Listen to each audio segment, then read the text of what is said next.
Hey guys, I'm Austin with Absorb Media, and today I'm going to talk about why I bought the FX6. So I had already shot this video, and then while I was starting to edit it, I realized it was more of a pros and cons list to the FX6, and that's not what I want this to be because that varies. And as I was editing, I realized that like my pros weren't everyone's pros and my cons wouldn't be everyone's cons. So that just felt like it didn't make sense. So I want to talk about from my personal perspective on why I made the financial investment into the FX6 for my company. While there's a lot of great cameras to choose from, it is kind of difficult trying to figure out which camera is the best for you. Now, I can't tell you which camera is the best for you, but I can explain to you why the FX6 was the best camera for me. And maybe if you're looking at cameras and you're looking at the FX6 specifically, maybe some of my reasons could be your reasons too on making the same purchase. But this is very personal. All cameras are good, but which one's going to fit your workflow and the way you shoot is up to you. Okay, so first I think it's important to explain the type of content and films I make and where I'm coming from on this purchase. So currently I'm shooting with the Blackmagic Pocket 4K, and I have two of them. I have an A and B cam. Usually the B cam sits on a gimbal, so I can just grab and go. But currently I'm shooting on Blackmagic 4Ks, and I have two of them because most of my setups I'm shooting with two cameras, sometimes three, sometimes five, depending on if it's an event or not. So I'm not going to sit here and complain about the 4K because I can do a whole separate video on that, but I will talk about the things that the FX6 fixes for me coming from the Pocket 4K. And obviously there's a lot, knowing the two cameras, there's a lot of different things that you could benefit from. And there's also some trade-offs. So when I was looking at cameras in the market, this was probably last year, and I needed to make some sort of investment in a camera that was a little quicker to work with. And what made me realize this was I was shooting with the 4Ks. I love color grading. I love the 12-bit RAW, and I love the Blackmagic codec. So that's been huge for me, and it's been a game changer in the way I work and the way I color grade. But on some of my B cams or C cams, I have the Edelkrone slider or I have the jib, and I like to get some of those moving shots for some dramatic interviews if I really want to sway the mood a little bit. So when I do that, it's very difficult. My dog's whining in here. I'm gonna let him in. Come here. He's terrified. He's scared of anytime I hang something big, a big light or anything like that, he gets scared. All right, he left. I opened the door and he looked up at the light and he was like, nope, and just kept walking in the hall. Okay, so anyways, the Pocket 4K, when I was doing these interviews, my B or C cam, I didn't have a camera operator, so I don't have anybody to pull focus. So I ended up using our A7R that we use for photos as a B cam. And I relied on the autofocus, and it was really nice to have the autofocus because I was able to shoot really shallow. And I know a way around this is you can shoot at a higher aperture with a longer lens and get that compression for that dramatic movement. But I don't have a lot of long lenses on the Blackmagic, and then it gets really difficult when you do the jib shots, which I love. I mean, I bought the thing. I want to be able to use it. The jib shots for interviews is it arcs. It arcs around. It's not a perfect slide left and right. So that really changes the focal point. But with the A7R, I didn't have to worry about it. I'm like, man, autofocus is pretty nice. So I started to rely more on this A7R, and I was like, man, I like this autofocus. But when it came to the video and editing it, I was trying to color match them, and it was very difficult to color match an 8-bit with 12-bit, obviously 12-bit RAW. I mean, it's easy to match them, but I'm limited by the 8-bit. Like I can't go as far as and take full advantage of the 12-bit RAW. So, and I love to push my image, and I couldn't really push it anywhere because I'd be like pushing it and I go back over to like match the R, and I'm like, well, this is done. I can't push this any further. So that's my style, and kind of locked that. So then I got to dial back the Blackmagic footage just to match the A7R footage.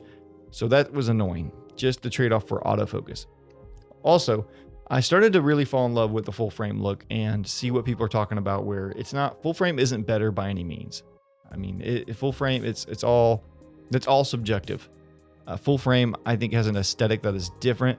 Do I like it for films? I don't know if I like it for every film. I do like the Super 35 feel for most things, but I do like the full frame work for content creation for my clients. I think it does have a subconscious quality feel when you're watching an internet video on a full frame lens, and I think it's because it's the furthest thing from our cell phone sensor. That's what I'm thinking, the smaller sensor feel from phones. I think full frame is the opposite spectrum of that, and that's why it feels more high quality. But obviously, if you have a studio set and you got lighting and people all on board working together to create beautiful imagery, you can make anything look good. And that's where I think, Super 35 is perfectly fine and great for narrative work. But anyways, I'm going down too far one way. So full frame, I found I like it better, and full frame does do better in low light, especially when you're talking about Micro Four Thirds. And the Blackmagic 4Ks are not horrible in low light by any means. It's actually very surprising in low light, but you're still restricted by Micro Four Thirds, and I had the GH4s where I started, so I'm familiar with Micro Four Thirds. Then I went to APS-C with the A6500, and I loved that. Then I jumped over to the Blackmagic, and the trade-off for me was I was okay with the Micro Four Thirds because I knew that this camera wasn't going to overheat like my 6500. I could record forever, and 12-bit RAW again. That is huge, and not RAW, Blackmagic RAW at that. And if you haven't handled Blackmagic RAW, it's a dream to use. So I'm looking for autofocus. Full frame is a plus, and I hate. This is what the number one reason I really wanted a new camera. Hate's a strong word. Okay, so my Pocket 4K just died, which will further one of my points here in a minute on one of the things I just don't like about this camera. And I know it's obvious battery life, but it's not that. So what I was saying I hate, like I was saying, I strongly dislike about the Blackmagic Pocket 4K, and probably the 6Ks too, for me at least. And I know not everyone operates this way, this is very personal to me, is rigging a camera. Now, when I first started rigging, I rigged my camera for client perception. And I talk about this here and there. Client perception exists. People do judge. And if you show up on set, it doesn't matter what your work looks like. If you show up with a little 6500, like I was doing for a while, people probably feel a little uneasy. Like, oh, wow, I'm paying this much and this is what he's showing up with. Like, I see that little point and shoot camera. But if I throw a matte box on it and a big V-Lock, people are like, oh, wow, like, I've not seen one of those at Best Buy. He must know what he's doing. So, yeah, honestly, for a while, I was throwing a matte box on my camera just for looks when I turn up on set. So, rigging the Blackmagics I'm not rigging just for looks, but the Blackmagic does look like a DSLR camera, and I'm not a big fan of DSLR. Nothing against people who shoot on DSLR cameras. I'm just not a big fan of the ergonomics of using that. And well, with the Blackmagic, I like a top handle, so I had to, well, first of all, you have to add a cage for an SSD if you're not using CFast cards, which are ungodly expensive, which prices have come down a little bit. They're not too bad. So I've invested in Samsung T5 SSDs, so I have those. I had to buy a camera case to mount that on there. I want a top handle, so I needed the camera cage for that, so I added the top handle. Well, now that I'm holding on to the top handle of the 4K, I can't see the monitor when I'm shooting around, like, at waist level. So I had to get a monitor to put on top. I mean, I already had a monitor. It wasn't like I bought this stuff just for this, but put a monitor on the handle. Well, now the battery life sucks, so I had to add rails and put a V-Lock on it. And I do have the Core, I forget the name of the brand. It's Core, but it's the V-Lock that mounts up on the bottom of the 4K.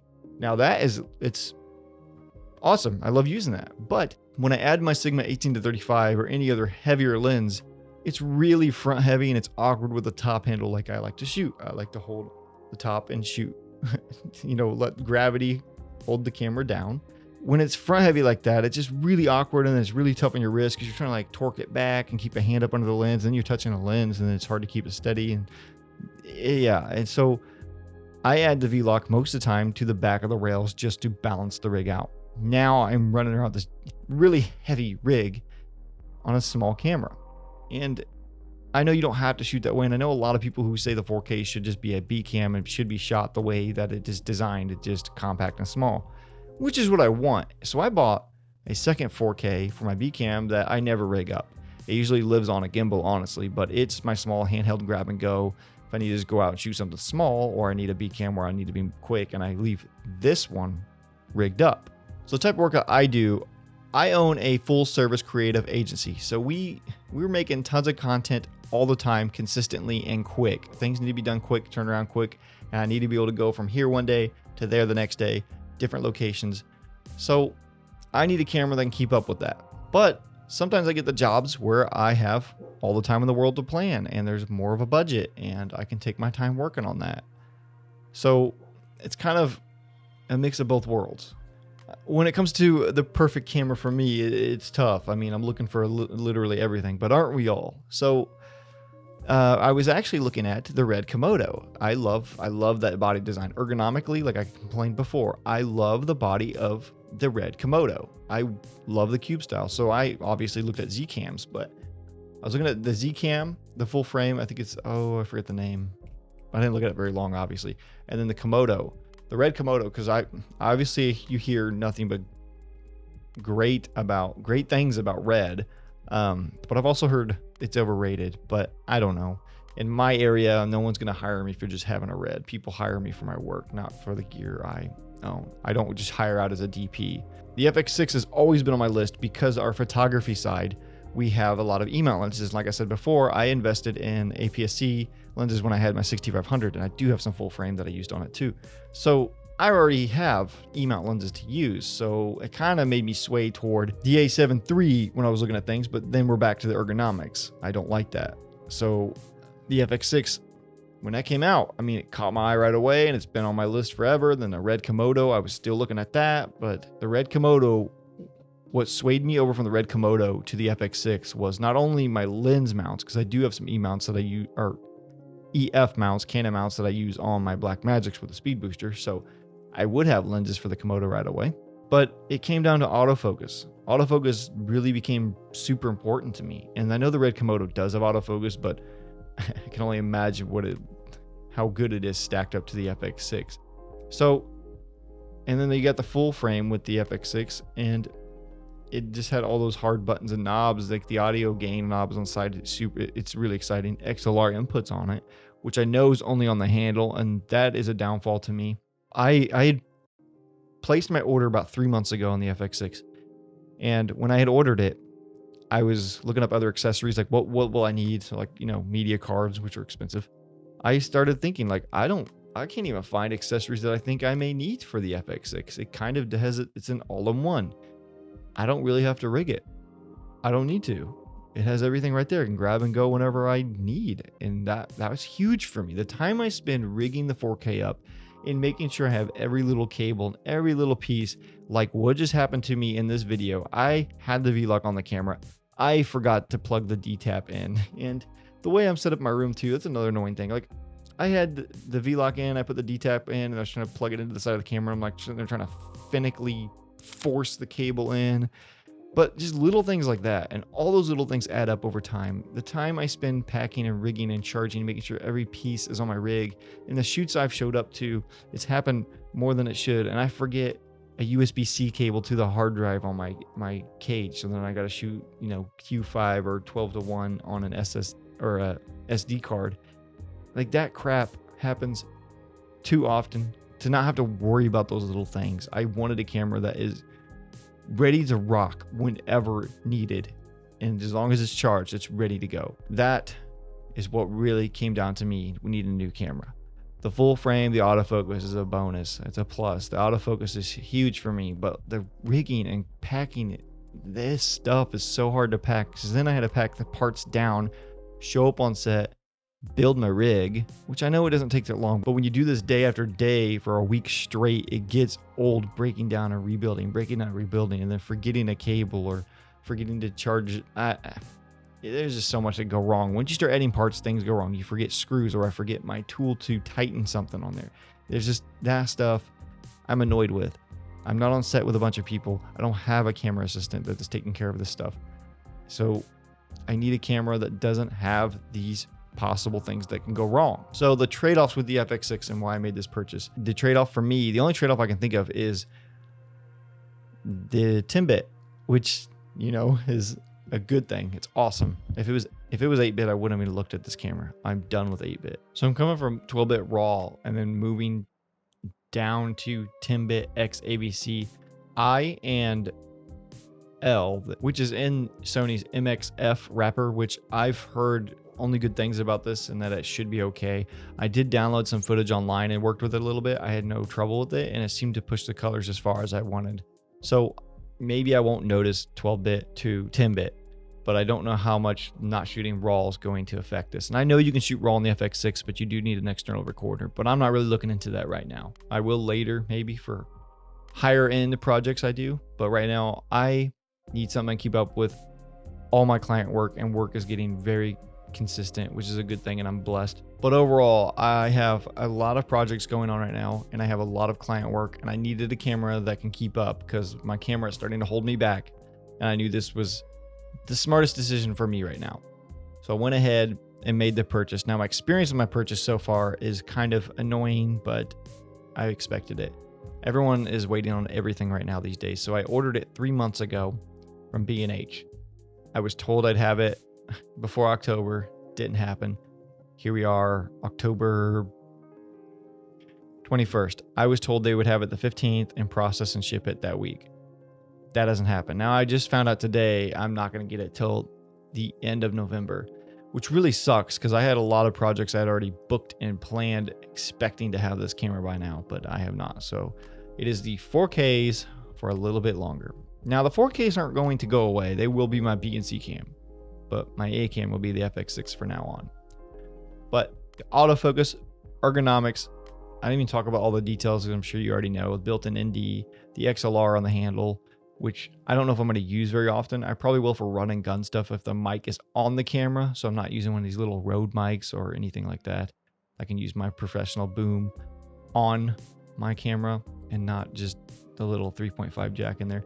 But I do wish there was a 3.5 jack on the body, at least for gimbal use. And the only reason I want that is because I like to have a more sensitive mic to pick up when I'm syncing audio, when I do dual system audio, which I do for every shoot that requires audio. But if the preamps are good enough in the FX6, I'll probably run it in more often.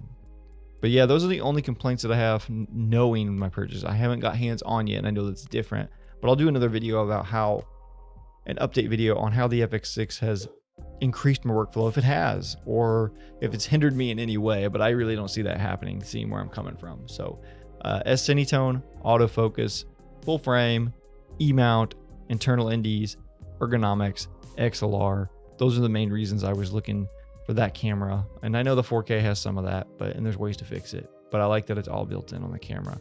And if you guys enjoy these videos on me talking through financial purchases that I make for my company, let me know. Let me know in the comments. I want to know, because if you guys enjoy this, I'll keep making videos like this because it's fun for me. I like to talk to you guys, and I would love for you guys to talk to me in the comments. Let me know what you think about the FX6. Did I make a stupid purchase, or did I make a smart purchase? Let me know how stupid I am. Also, if you don't like these videos, just let me know. I'll stop making them. I'll just go talk to the wall instead of a camera and you guys. So, well, that's all I got for this one. I will see you guys in the next one. Thank you for listening to me rant on my new camera.